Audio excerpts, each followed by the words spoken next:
All right, folks, that is basically it with Willie Nelson. You can just Google Willie Nelson or go to willienelson.com and find out other tour dates. He is a man who needs to be supported, as well as Congressman Dennis Kucinich. Again, Willie, I love you to death, and I want to thank you and your family for all your time, and I will call you about 10 a.m. in the morning, sir. Hey, thank you for what you're doing, Alex. Keep up the good work, and, call me tomorrow, and we'll figure out what we want to do next. Absolutely, Willie. Take care. All right, bye-bye. Wow, man, I am just blown away right now. You see, I didn't even ask Charlie Sheen to do that 9/11 conference in L.A. that ended up on C-SPAN. That was his idea, but then he didn't want credit for it, but then I just have to give him credit. See, I couldn't even ask him to do that. And then I couldn't even ask Ventura for stuff. And I can't seem to ask Willie for stuff. So the caller from Arizona, I think it's going to be big. I mean, folks, can you imagine Willie Nelson, a 9/11 truth / anti-war concert? I think you're going to have tens of thousands there. This is going to be huge. My God. And folks, there's no doubt they probably tried to kill Ron Paul yesterday. One of their favorite ways is to depressurize planes, and they say it was bad. And my God, he's supposedly on tomorrow. Who knows if he'll be here now after this emergency landing they did. They're getting ready to hit Iran. We got truth concerts coming up. I mean, we are living. I am all freaked out and crazed, but at the same time, I'm exhilarated. What about you guys out there? I mean, is this not incredible? I mean, ladies and gentlemen, duty is ours. Consequence belongs to the Creator. And we do the right thing. It just happened. So Willie's publicly saying he's going to do it. And then I was off air talking to him, and he was telling me basically, engineer it. What a responsibility. I don't even know if I can go to Denver now. Because I guess I'm going to go, but we need to launch this fast. We need to be big, too.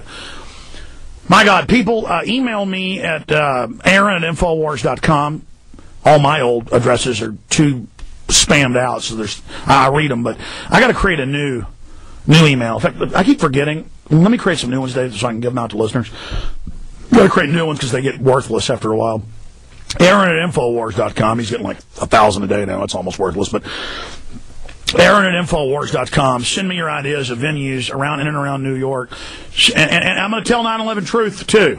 Let me do this. Don't run Willie off by a million of you going crazy and trying to climb over his fence for your 9/11 truth group.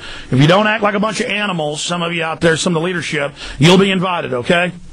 Just do not try to, well, they have a horrible term for it. It's called cock blocking. Don't do it, okay? All right, we're going back live right now. Here we go. USA.org today. The Genesis Communications. Hey, Jones? Yeah. I do have your next guest. All right, here we go. William Pepper. Whoa! Yep. Yeah, baby! Oh, yeah. Woo! Yeah!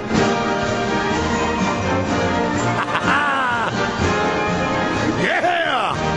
Man, I am feeling good right now. Willie Nelson on in the last hour for an hour. Unbelievable. We're going to have a truth stock or whatever you want to call it for 9/11 truth and against the Iran war. That's the answer. Getting major attention against the war, against attacking Iran. Boy, Black Ops are going to try to stop that. We have an amazing individual on air with us today. He is William Pepper, and I appreciate him rescheduling from last week because I wanted to do close to a full hour with him. I mean, if I tried to go over his bio, this guy has seen it all. Another incredible guest, and he is just a stalwart, spending millions of his own money as a prominent lawyer to literally be a gumshoe for years, tracking the murder of first MLK, then RFK, JFK, and he's got lawsuits in there right now to expose the MLK murder. He's in there exposing the Bobby killing, and he's just got the floor for the next hour. Whatever this man wants to impart to us knowledge-wise, I'm just so honored to be able to talk to people like Mr. Pepper. I am so honored to be able to talk to people like Willie Nelson. We got Mark Cornke coming up, and St. John Hunt, the son of the CIA Black Op commander who ran the operation to kill Kennedy. That's all admitted now. He's coming on. Going to William Pepper. Mr. Pepper, it is good to have you on, sir. Thank you very much, Alex. Please, in a nutshell, you don't like to talk about yourself, but so people know who they're listening to, your depth and breadth of experience and knowledge. In a nutshell, tell us about your life, and then get into these 3 murders. We just had Bobby's murder anniversary last week, assassination last week. Just whatever area you want to get into.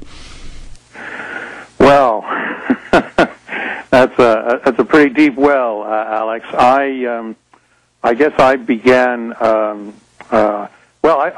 grew like probably like you did, and many others, as a son of America. Hardworking middle-class parents who had been immigrants from Ireland and infused with the blessings of this republic and the dream. Came here, struggled, went to public schools. What happened to be a ball player, was a baseball player, and that enabled me to take examination to private school and went into a private school late in my secondary education. Then went on to Columbia on a scholarship and took 2 degrees there and played sports there. Went to Cuba in '59 as with one other member of the Columbia baseball team to play in a sports festival, and these things started to open up one's eyes because the picture. And I spent a fair amount of time with Castro and with Guevara as a young ball player and spoke the language, so had an opportunity to learn a bit about what was really going on, what was behind that revolution, and why America had supported dictatorships for almost 60 years before the Castro Revolution. So what started as a 12-year-old who could only find black kids to play baseball with in the heat of the summer, requiring me to go into the ghetto and see for the first time how those people lived, and had raised questions in my mind about how what was going on socioeconomically in the society, then carried on to through the Cuban experience, and then eventually I went to London and met a number of potential developing world leaders who had different perspectives also on America. I was at LSE, and that was where, of course, the Rockefellers sent David early on in order to understand a bit about the world, and old Joe Kennedy sent John. It was regarded as the place to go in terms of becoming aware of the world. But that led me into reform politics, thinking that perhaps one could manipulate a system and make it a little bit better. So I came back to the States, led a reform movement in Westchester County, New York, and became a very young guy, became fairly controversial with that. Then Bob Kennedy asked me to run his campaign in Westchester, which was a heavily Republican county, and when he ran for the Senate in 1964. So I became his Citizens Chairman, and at that point in time, eventually this led through one human rights position as head of the director of the Commission of Human Rights in New Rochelle. City was about to burn down. It was called the Little Rock of the North, and the only way we could stop it from burning was to put bodies in the streets and around country clubs of people who were discriminating against blacks, and in terms of housing and education, and certainly the skilled trades unions. Electrical Workers Union still held their meetings in Italian in that city at that time. So we had to crack all of that, and the only way you could crack it was not by using the fair housing laws or the equal employment law. You had to actually put bodies in the streets and stop an urban renewal project from going forward. And that was the only language that they understood. Roads to power being through money and numbers, so we managed to mobilize numbers. That led, I'm giving you this very brief summary because you asked for it, and a little... No, but it's important. It's important. Yeah, a little self-conscious about doing it. That led to Vietnam. I was just very troubled about the war as a young guy, and I got journalist credentials and got accredited by MACV, the accrediting agency over there at the time, and spent a lot of time out in the country and just saw a lot of things that turned my stomach and made me disgusted and very, very uneasy. And I guess I blew my I didn't write anything when I was there. I just took a lot of photographs, never developed any film, kept it all. We were hit once going into a into Pleiku on a C-130 on the way in, and had a rough landing, and I hurt my back and had to go back into Saigon.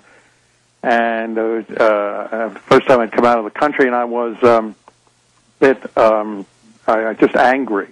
Some friends took me to a party, and a Vietnamese shill attached herself to me that evening and drew from me what I really was feeling and seeing out there. And the next morning, I was summoned into the accrediting officer's office, Commander Madison.